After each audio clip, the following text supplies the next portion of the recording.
l'innovation dans un organisme de recherche, c'est une invention qui trouve son marché. Un produit ou un service qui va au-delà de ce que réalise déjà le marché. Quelque chose qui répond à une problématique et quelque part qui facilite la vie des gens au quotidien. Apporter de l'impact positif pour les consommateurs. Ça fait aussi progresser quelque part l'ensemble de la société par rapport à ces transformations et notamment, et c'était un des thèmes de l'IMA cette année, la transformation écologique et énergétique. Une technologie qui va être suffisamment accessible pour être utilisée par une grande masse d'individus et c'est ça qui a tendance à générer à la fois des ruptures et des impacts positifs.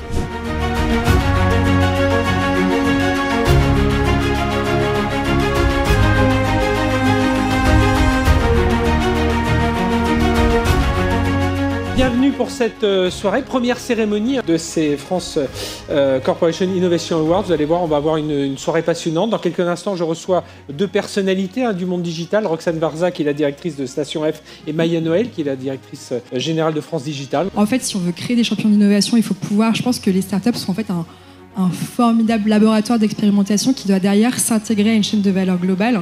Et donc en fait, cette relation entre les startups et les corporates, elle est primordiale si on veut vraiment pouvoir faire émerger des champions.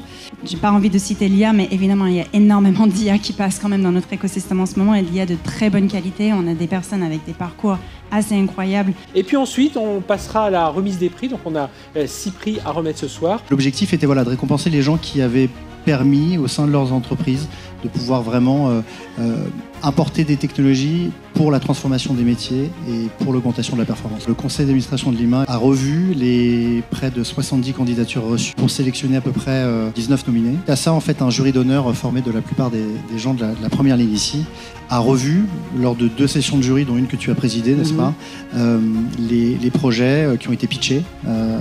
Et selon 4 critères principaux, un critère qui était le degré innovant, un deuxième qui était scale, le troisième qui était le ROI, et la 4e qui était la dimension éthique. Donc, impact positif, voilà, la diversité, impact positif, exactement.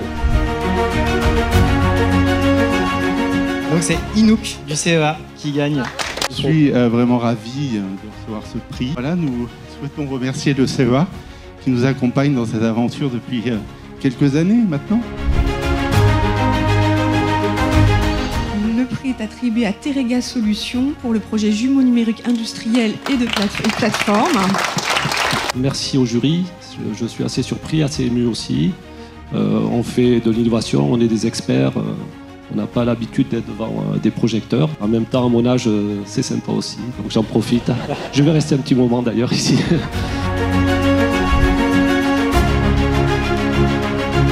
Le vainqueur, c'est donc le projet de Colas, Twin. Pour présenter Twin, donc il faut l'imaginer comme un Google Maps, mais dédié au métier de la construction.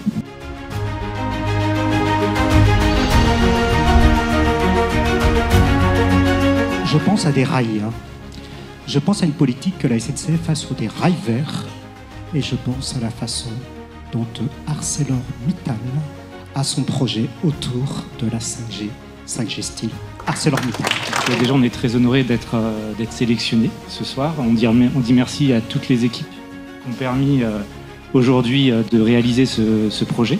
On ne serait pas là si tout le monde n'avait pas œuvré. Le lauréat, c'est SNCF Réseau pour le Rail Open Lab. Bravo à eux. Bravo à eux. Bonsoir à toutes et à tous, merci beaucoup. On est ravis parce que le Rail Open Lab, c'est une aventure humaine qui rassemble tout un écosystème qui travaille ensemble pour prouver que l'open innovation, c'est pas qu'une technique, c'est avant tout une démarche. Et que le collectif, quand on travaille tous ensemble, on y arrive. Et c'est une fierté pour moi de recevoir ce trophée avec nos amis de la SNCF et pour tout le collectif aussi, les académiques, les industriels, les startups, les grands groupes.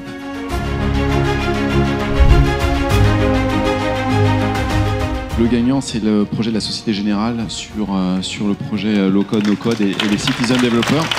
Nous, notre facteur différenciant, c'est pas d'avoir fait une plateforme Python Low Code, c'est faire une plateforme qui colle aux standards de l'industrie bancaire. On a une industrie qui est quand même très sécurisée et qui, plus est, permet à un développeur métier de produire des applications qui sont aux mêmes standards que l'IT industriel.